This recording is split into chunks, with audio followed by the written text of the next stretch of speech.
So now what we're going to look at is the classic situation where you've got the windows are repaired or in good order, but they're not working. And usually it's because they've been overpainted and they're stuck, or the sash cords themselves are broken, or the balance of the weights isn't correct. So what we need to do is get the sashes out, make sure that they're all working, possibly rebalance and record these sashes. And to do that, first of all, we need to understand that we've got two sashes. We've got a bottom inner sash, and we've got a top outer sash. At the moment these are working, so we would be lucky, but I'll treat it as though they're not. And the first thing you need to do is to actually, if we are going to work with this, we would need to cut the cords so that we can actually remove the bottom sash and get these beads out of the way. A lot of people would use a knife, but the simplest way to do that is to actually put a block of wood in and tap. And yes, this has been done several times before, but once you've done that, you would hope you can remove the beading.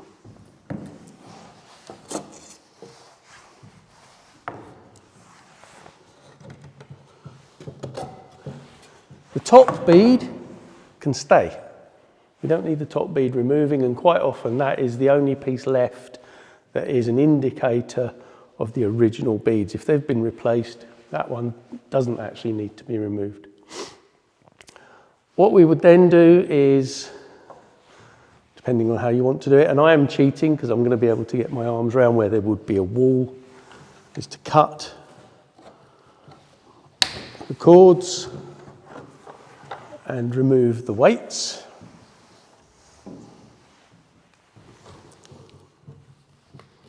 As I say, I am cheating. You can't put your hands through a solid wall. Once they're out, we can remove the bottom sash. Keep it somewhere safe. Putty on the outside so that the glass doesn't fall out if it was going to. And then we can do the same with the inner sash, top sash.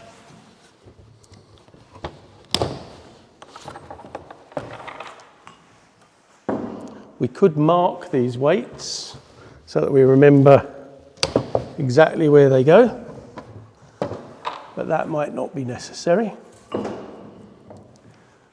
And the only other thing to do now is to get this parting bead out. Don't use a big flat chisel. Scrape a blade. Again, just to break the putty lines.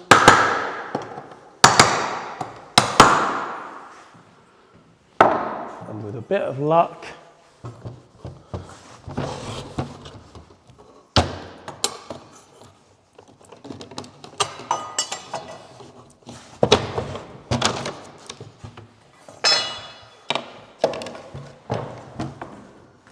that's one. Store the sash safely again.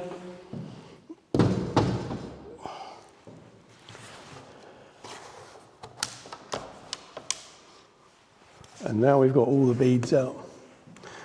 And what you can see now, you can see the repairs that have been carried out to the pulley styles on the inside. So the bottoms of these have been rotten and they've been scarf jointed and replaced going into the sill. The other bit we've got now is the pockets. I would mark all of these, left, right, right, left, just in case. Now we've completely broken this down so that it's all ready to be balanced and got to work. The sashes, we need to get the cords out, and that would be just a case of using your hook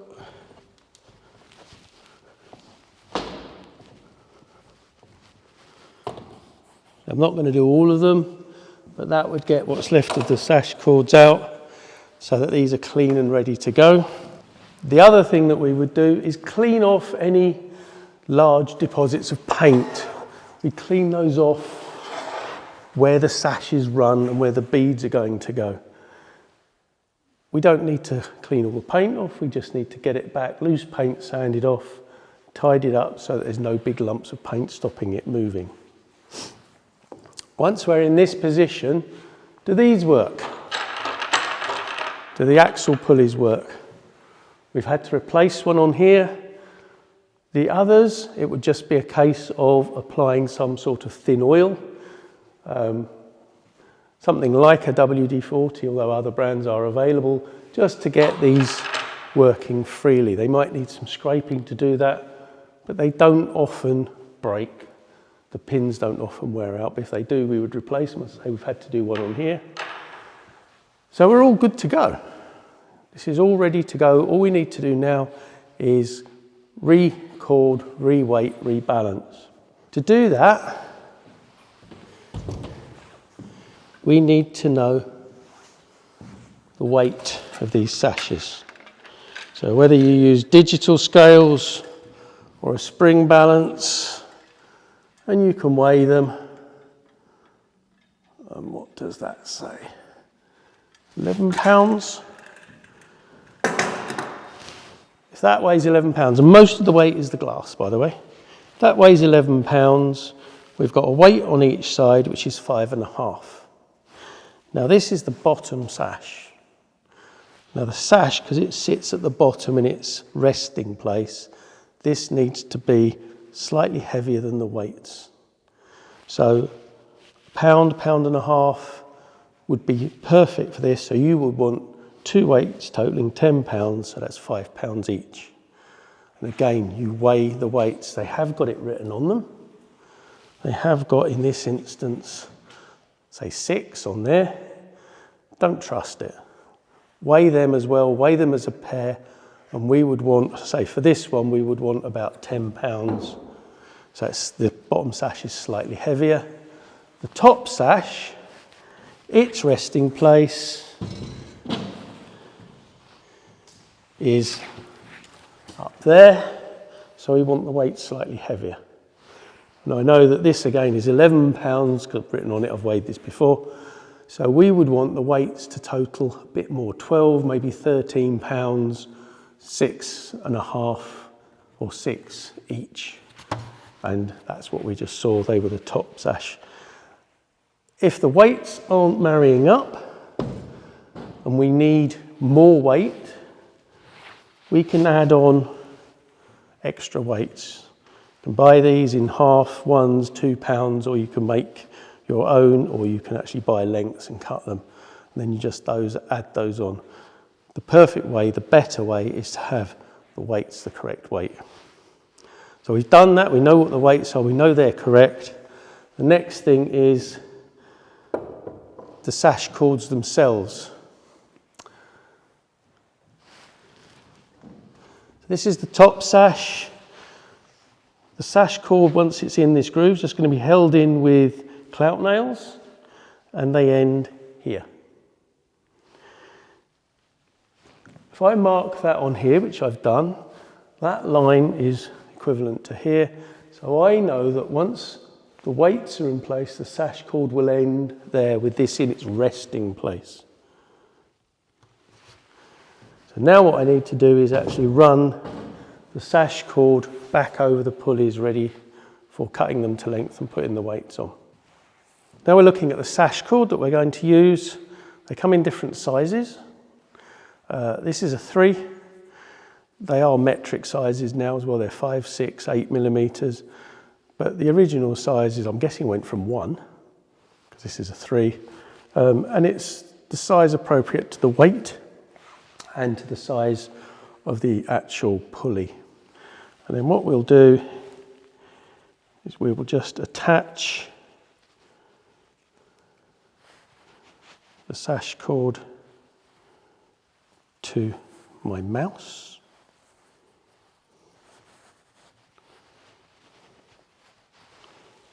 This is a bit like a fisherman's knot, but we'll just attach. And all the mouse is a weight on the cord. So we don't do them individually, we do these all at once. Starting the wrong way around. We want the outside one to be the first one we do, so we start on the inside.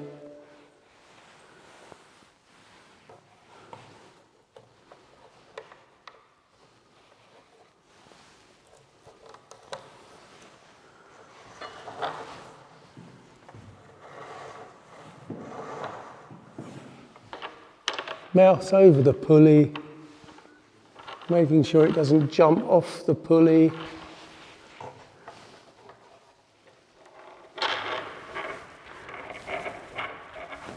And then we pull.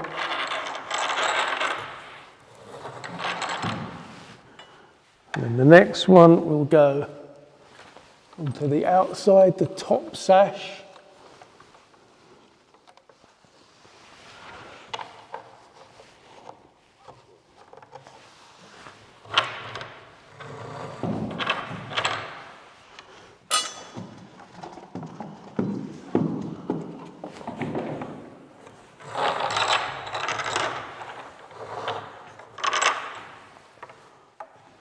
Through the other side.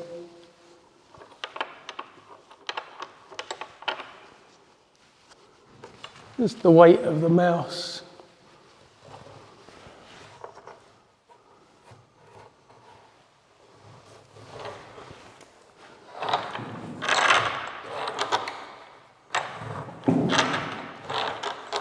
And there we have all 4 corded, ready for putting the weights on. So I have all 4 cords ready. The sash weights are ready. These are for the top sash, so these are 6s. So that will make 12, which is just over a pound heavier than the sash. And then we can tie these off.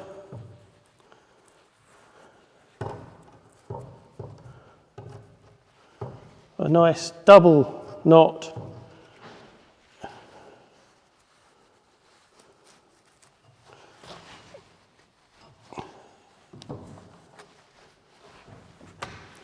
Bit of the excess cut off, we don't want that in the way.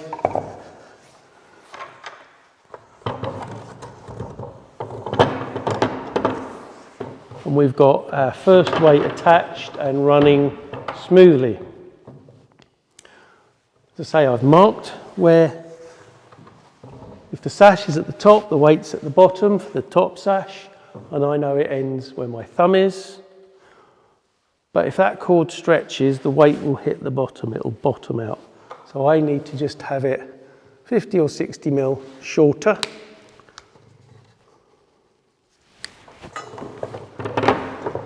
And I will tie a slip knot so that we don't lose it, and that's ready to go for the next stage. It's the right length and it's the right weight. Come over to the other side and we do the same.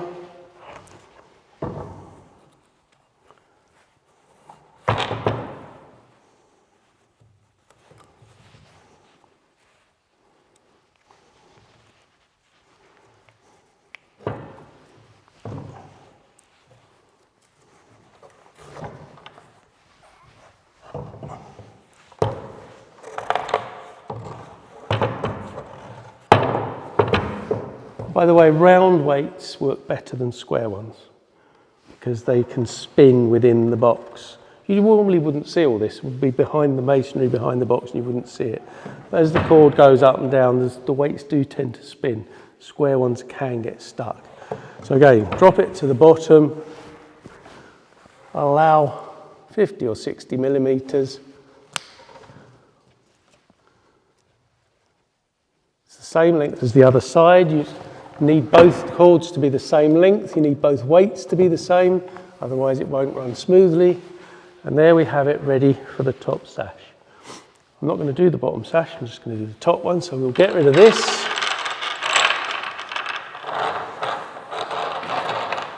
Those of you who haven't done these a lot, remember that the putty goes on the outside. It's really embarrassing when you do it the wrong way around and you get the sash inside out. We're going to sit that in there and we're going to fix the sash cords. I know where it ends because I have a pencil mark, and I've got clout nails, large-headed clout nails, galvanised, to hold it in place. Some people use screws, but they can break the nylon core that is actually in the sash cord, can cut through them. And there should be no leverage on these to pull them out. Slip knot, so that we can just do it one-handed. And then the trick.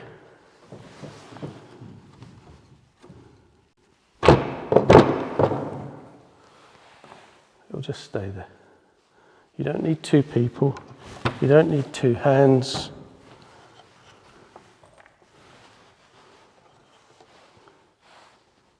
In line with the bottom.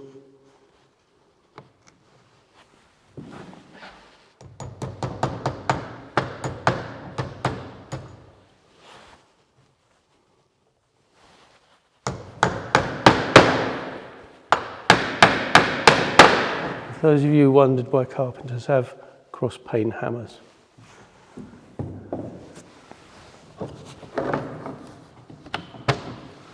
One side done.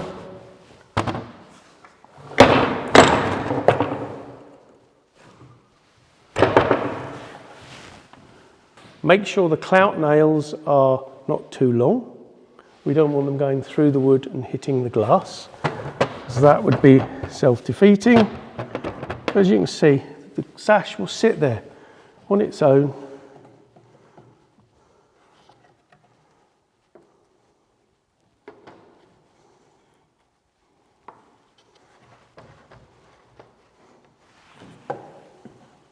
And yes, it's fiddly.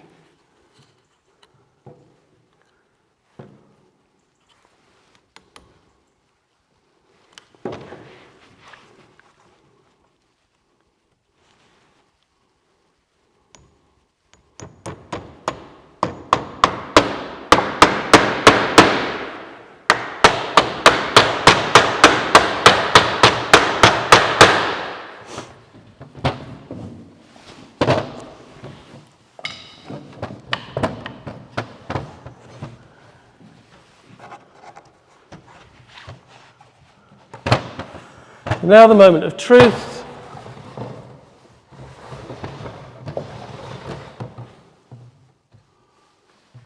Sits tight at the top because the weights are slightly heavier.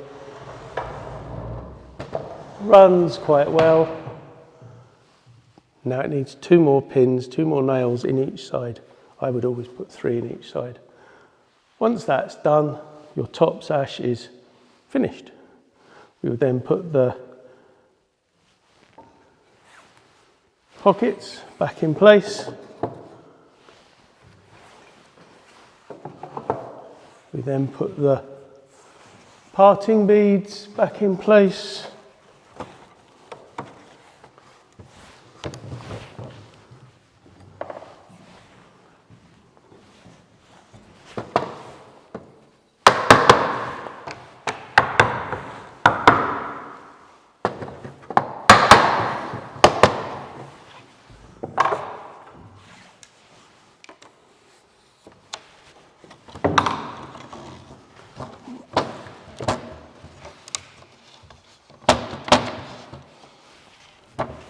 Are slightly worse the wear for wear.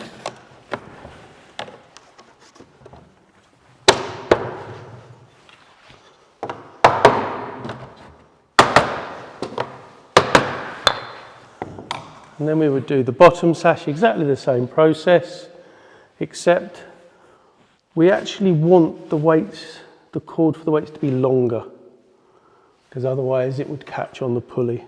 So with the top sash we have the cord shorter, with the bottom sash we have the cord slightly longer, and the bottom sash will sit nice and tight at the bottom, and then we can just replace the staff beads around it. Make sure that there's a small gap, thickness of a piece of cardboard, so that things run smoothly. And then the final thing that we would do, this would probably all be primed, but the final thing we would do if this was just a service or if we were then leaving it for another painter, would be to somehow grease these slides. And what we would use for that is not candle wax, because the painter will not like us and thank us for it. What we would use is a piece of soap, just an ordinary bar of soap. So then the painter can wash the soap off, and this can be painted whatever is the appropriate paint. Remembering that there will probably be new putty as well, new linseed oil putty in isolation on the glass. And there we would have our sash fully serviced, working and repaired. Minimal timber. The whole window is only just over 1¼ cubic feet of timber. So in volume, there's not much timber in this.